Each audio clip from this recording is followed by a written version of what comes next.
Hi everyone, we're going to work on converting between moles of a substance and grams of a substance. So we've got our Cornell notes here, name, class period, and date would go there. Our essential question is, how do you convert between moles of a substance and grams of a substance?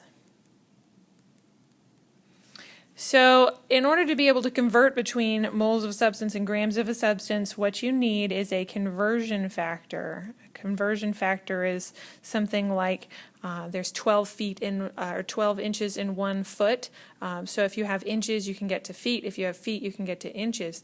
A conversion factor is what allows you to get from one to the other. When we're talking about moles and grams, our conversion factor is the molar mass. Now we've already talked about how to find the molar mass. If you don't remember, then you might want to review that. To find the molar mass, it's really just adding up the pieces, but the molar mass is in grams per mole. You can also write it as some number of grams is 1 mole of substance. So you know what your conversion factor is, like 12 inches is 1 foot. This is just grams in a mole. But the thing is you'll have a new one for each substance.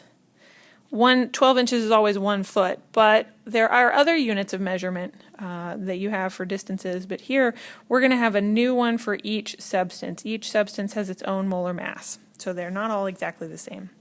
So let's talk about how we do this. Well, you can really just think through it. Let's have an example. Let's try zinc.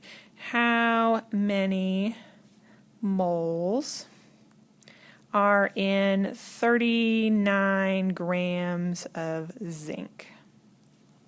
So what we're doing here is we're going to be going from grams. We have grams, and we're going to find out how many moles there are. So I'm going to write it like that, from grams to moles. So what you're going to do is you're going to take your given. We've got 39 grams.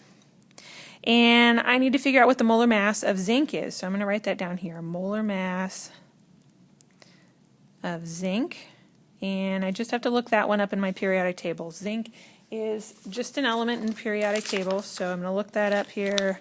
65.38, so 65.38 grams per mole. Now when I look at this, 39 is not 65, it's less, so I'm expecting to have less than 1 mole of zinc. So I'm going to take my 39, I'm going to divide by my 65.38 grams per mole, because I'm trying to figure out how many 65s do I have in here. I have less than 1, so I'm expecting my number to get smaller.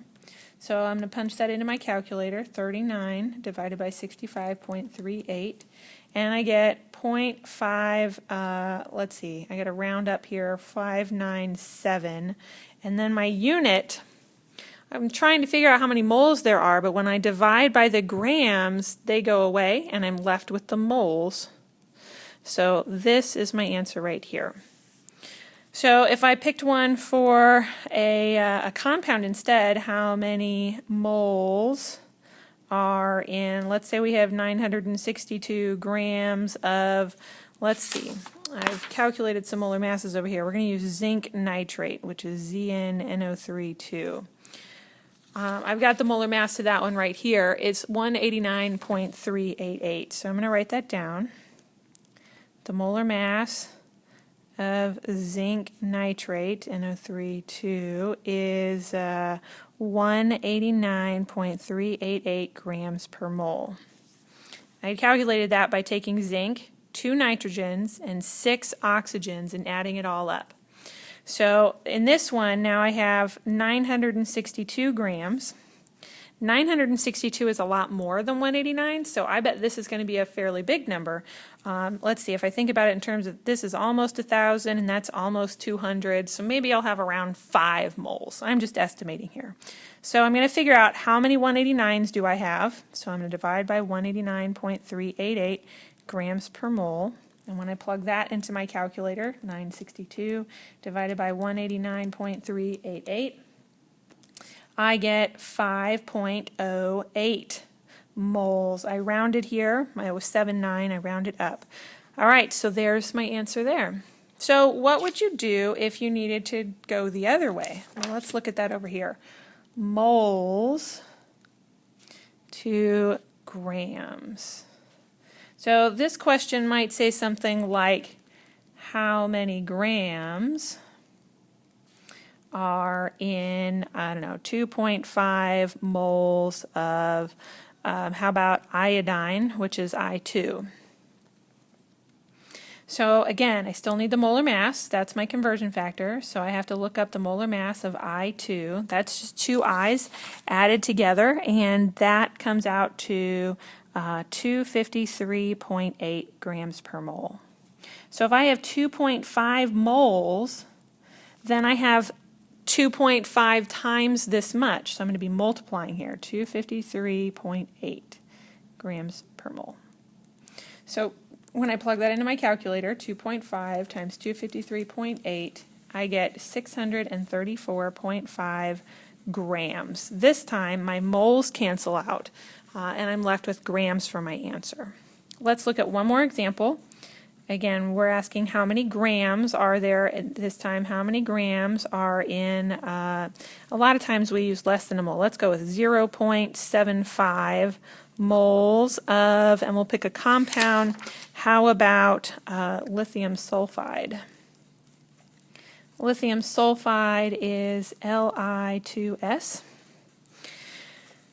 So I need to know the molar mass of lithium sulfide, molar mass of, Li2S, and that's going to be 45.94 grams per mole.